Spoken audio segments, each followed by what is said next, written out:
تبلیغ په سلسله کې تلم. دا یاد لرئ دې وخت کې دا تبلیغ کار چې روان دا ښکلی عمل دی. ټیک ته د دین ډېرې حصې دي. درس هم د دین حصه ده، قضا هم د دین حصه ده، جهاد هم د دین حصه ده، امامت هم د دین حصه ده. دا ټول د دین کارونه دي، خو تبلیغ هم د دین یو لویه حصه ده. ټولو ته به د قدر په نظر ګوره. دې وخت کې په 140 ملکونو او ښاریو کې 15 افراد په تبلیغ کې مشغوله دي او په لکونو کافران خدای مسلمانان کړ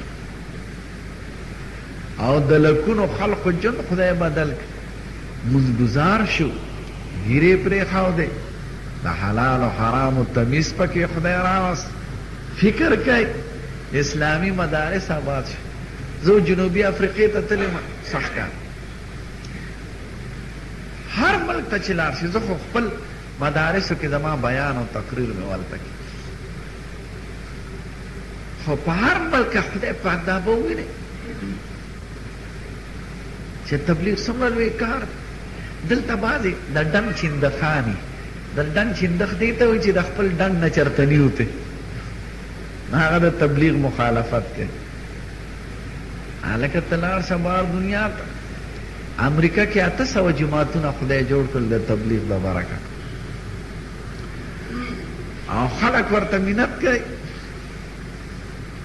او یورپي ملکونو ته لاړ شه. زه تلم جنوبي افریقا کې یو ښار دی، هلته مې کتل، زما تقریر جلسه وه د بخاري شریف تقریر. چا راته وی د پېښور جماعت راغلی، د تاکال کسانو پکې، او د دغه والا او د ایرپورټ والا، د 7 میاشتو.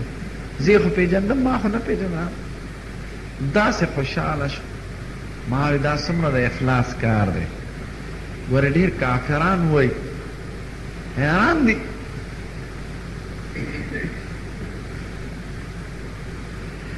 ځکه خپل مال او جان قرباني ورکول د دین لپاره چې دا څوک شروع شي هغه دین به غالبېږي.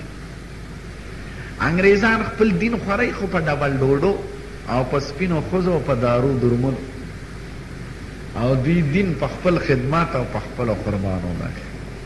نو تبلیغ دې وخت کې ډېر لوی کار دی او د اصلاح یو لویه ذریعه ده. نو که د چا ته موقع میلاویږي نو شاملېږي.